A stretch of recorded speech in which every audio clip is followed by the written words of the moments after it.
They can have it all. First of all, start by identifying what form of retinoids that product contains. Is it retinol palmitate, the active form that is actually active on the skin? Hey guys, welcome back to the channel. If you're new here, my name is Ogi. I make videos mostly on skincare, motherhood, life in the UK, anything really. So all my amazing subscribers, thank you so much. And to those who are yet to subscribe to the channel but always click on my video when they see it, thank you so much for always stopping by. Today I'm really excited because it is all about retinol. I am so excited for you. You can see I'm even dressed for the occasion. So whether you're a beginner or not, I believe there's something useful for you in this video. Retinol is one of those few over-the-counter skincare ingredients that has so many benefits, ranging from brighter skin to clearer skin to improved skin texture to reducing the sizes of your pore. It also helps with hyperpigmentation, fine lines, wrinkles, acne, like so many benefits with retinol. So if you're over 30 and you do not have retinol in your routine, and get one, okay? Having said this, I know it is really difficult to choose the best retinol products for you, as there are several brands, several types, several percentages, and it gets really confusing. So in this video, I'm going to break down all you need to know when shopping for a retinol product and how to choose the best serum or the product that is suitable for your skin. Okay, this introduction is already too long. Let's just skip right into the video. Please feel free to skip to the parts you find useful. I will include the time code in the description box as well. Let's just talk briefly about the history of retinol. You know, I like story. Let me just give you guys like a background gist about retinol, just to put things into perspective. Retinoids were first used in skincare in the form of tretinoin. Tretinoin is also known as retinoic acid. I was developed by two dermatologists. They were doing their research in the early 1960s and they found that retinoic acid can help with acne, and this was approved as a prescription treatment for acne. So as their research went on, they found out that it also had additional benefits such as reducing signs of aging, improving uneven skin texture, increasing cell turnover, and increasing collagen production. And with time, other cosmetic companies now began to investigate this brilliant product called retinoids, and they used the form called retinol in their research. So this grew so much in popularity and is now very common in skincare formulations. So what are retinoids? Now you would have noticed that I mentioned both retinoids, retinol, and retinoic acid. So retinoids is the umbrella name for all the different types of vitamin A products. So the layman terms for retinoids are vitamin A. Retinoid is also vitamin A. So the umbrella name for all the different types of vitamin A products is called retinoids. Now there are different types of retinoids, but before I list all of them, let's just note one thing, that whatever the form of retinoids you're using, the active form that is actually active on the skin and has all those amazing benefits I mentioned is retinoic acid. So if there's anything you take away from this video,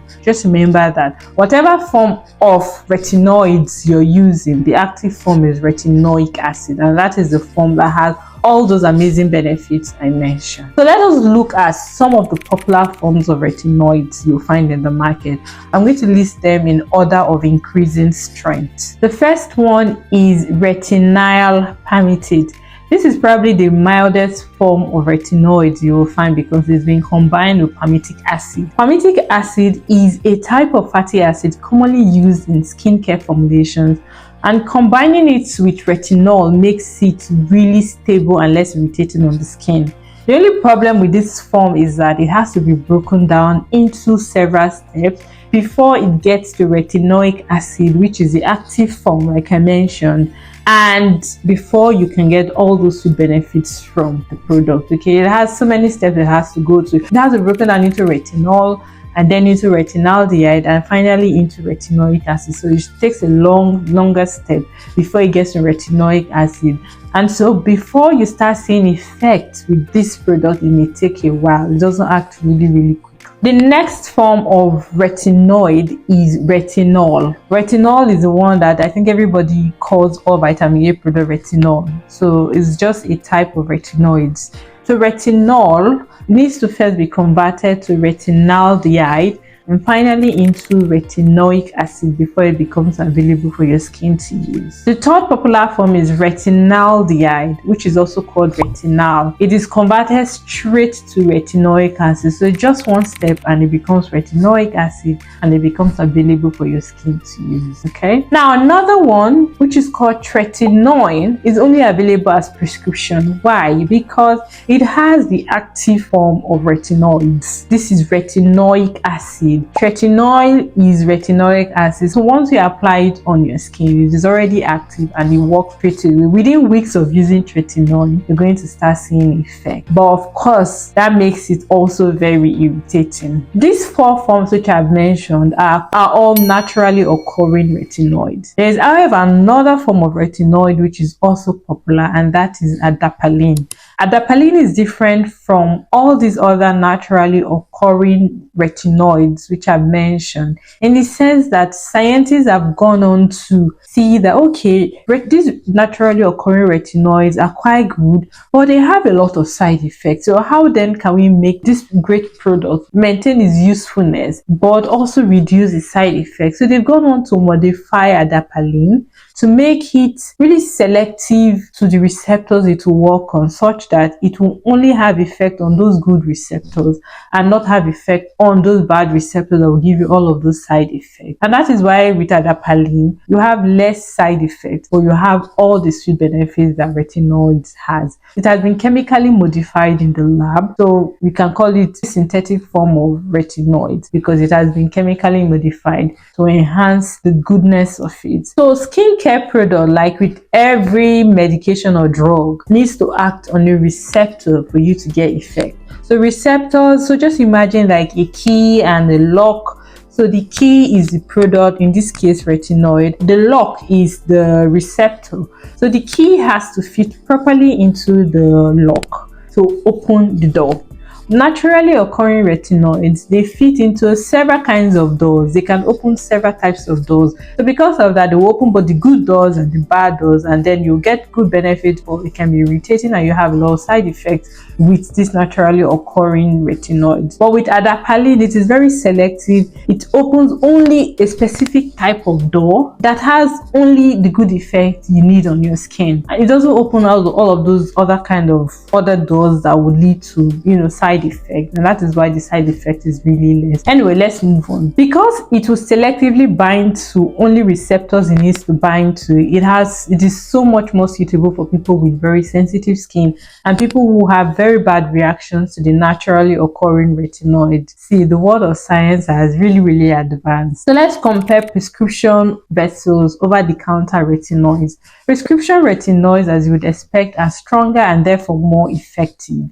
You can start to see results within weeks of using it. Over-the-counter retinoids, on the other hand, may not be as strong as prescription retinoids, and they may take months before you start to see effect. But they're also very good, especially if you have sensitive skin. Now let's talk about retinol creams versus serum. So if you're buying retinoids over the counter, it will probably come in the form of cream or serum. Retinoids or retinol creams are more concentrated than creams, which invariably means that creams may be a milder option compared to serum. Also, you have to consider your skin type before choosing whether cream or serum. So if you have dry skin, you may want to go for creams because they have additional moisturizing ingredients in them. And then if you have oily skin, creams may feel a bit too heavy on your skin. So just consider your skin type and how sensitive your skin is before going for any of the formulation. Retinoids even come in skin oils, toners, pads, you name it. Now let's talk about the effective percentage of retinoids. The effective percentage of retinoid permeates varies really. It's difficult to say, okay, this is the point at which it's effective. But usually the ranges you would find it in skincare formulations are between 1%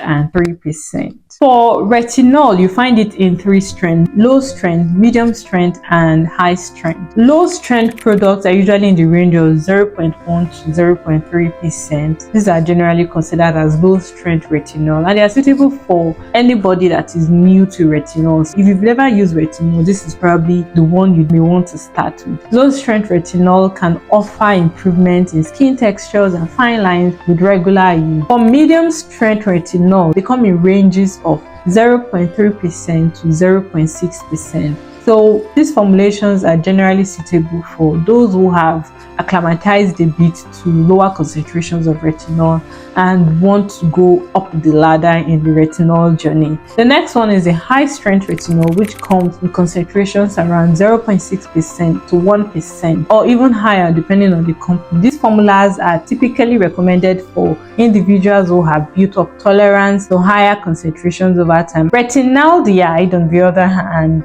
you'll find the effective percentage in skincare products typically ranging from 0.025% to 0.1%. So it is in a very tiny percent because it is very active. Yes, 0.025% to 0.1%. This tiny percentage that you are saying is very effective. Don't look at the numbers. It is very strong. Tretinoin, you can only get them with prescription. That's retinoic acid. And low strength retinoin is around 0.025%. Medium strength is 0.05%. And then high strength is around 0.1%. They're all less than 1%. But like I tell you, those tiny percentages are very effective. Don't look at the numbers. It is very strong. Now let's talk about adapalene. Adapalene is usually, you'll find adapalene in concentrations of around 0.1% or 0.3%. Both of these concentrations are very effective for the treatment of acne. But I don't think in the UK adapalene is available over the counter. In the US, you can find adapalene in concentrations of 0.1% concentrations over the counter. But I've searched, I don't know, I might be wrong, correct me if I'm wrong, but I don't think adapalene is available over the counter. Another interesting form of retinol is encapsulated retinol. This form of retinol is like, anyway, you guys chill. I'll talk about it under product reviews. Let me just stick to my outline so we don't get confused. Just stay with me. Let me just quickly talk about the do's and don'ts of retinol. You apply your retinol after cleansing and after using the toner. So do not use more than one retinoid product in the same routine. Do not use retinoids with other exfoliating acids like your AHAs and your BHAs.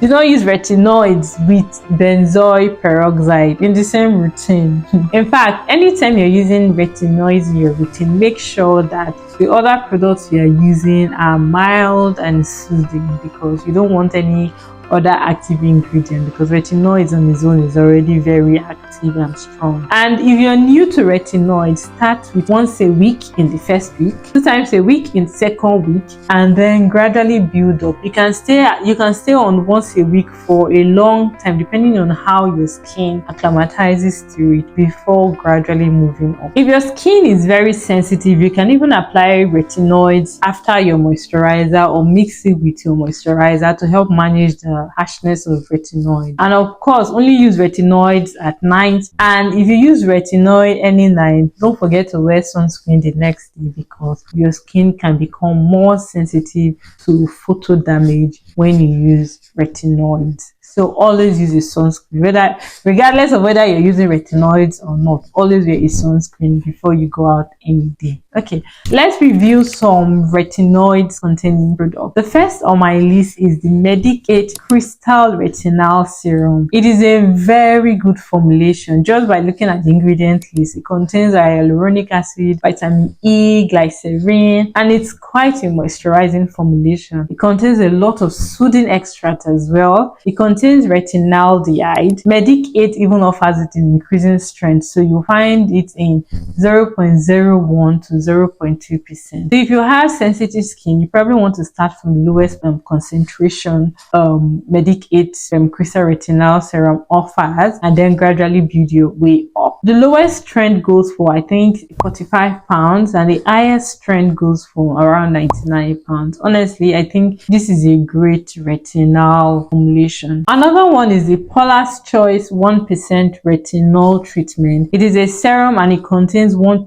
retinol, as if stated, and it also boasts of containing licorice root extract, peptide, and it currently goes for 59 pounds for a 30ml bottle. The ingredient list is also looking very good, and it contains vitamin E, allantoin, and other soothing extracts. If you are looking to use adapalene, I don't think it is readily available over the counter in the UK. On the popular products you will find that contains adapalene is Differin Gel and La Roche-Posay Adapalene Gel. Now let's talk about encapsulated retinol. This form is literally one of the very great forms of retinol just because it is encapsulated. So what encapsulation means is that these skincare companies have used a technology to, keep retinol in a capsule, sort of, be it physical capsule or micro capsules that you can't really see with your eyes, so that in this capsule retinol is released in a very controlled fashion to reduce irritation and sensitivity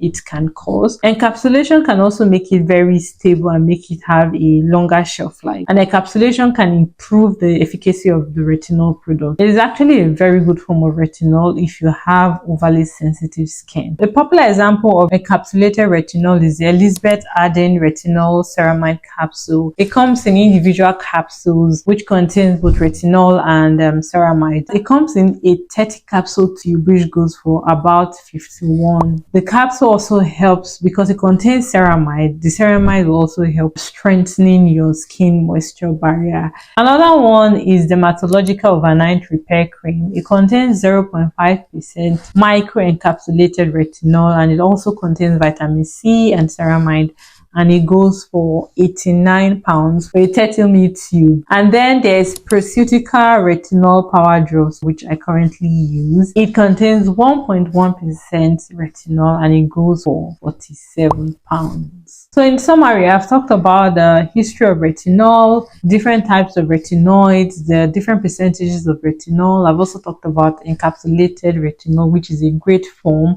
I reviewed a couple of products, and I really hope you found this video useful to help you gain a better understanding of retinol and you feel able to choose the best retinol product for you. So when you're shopping for a retinol product, first of all, start by identifying what form of retinoids that product contains. Is it retinol palmitate? Is it retinol? Is it retinaldehyde? Or is it tretinoin if you're getting it with a prescription? Now, if it contains retinol palmitate, the next thing, or retinoid or retinol, the next thing you want to confirm is what percentage of retinoids does this product contain? Is it in a very high percentage? Is it in a very low percentage or not? And then you consider if you've ever used retinol before and what percentage you were using if you were using retinol. Or if you're new to retinol, you want to see if it is in the lowest percentage possible, so that way you're gradually introducing your skin to retinol. You don't want to jump right in. Okay, also, as you're checking the percentage, you want to confirm if this retinoid is in an encapsulated form or if it is not in an encapsulated form. If you have overly sensitive skin, encapsulated form is usually the best. Okay, but you can also go for the unencapsulated ones in low percentage and gradually work your way up. Also, if you're using retinol for the first time, start with once a week. Take a pea size. Pea size is very tiny. It's like almost just above 1 drop. Pea size, really tiny.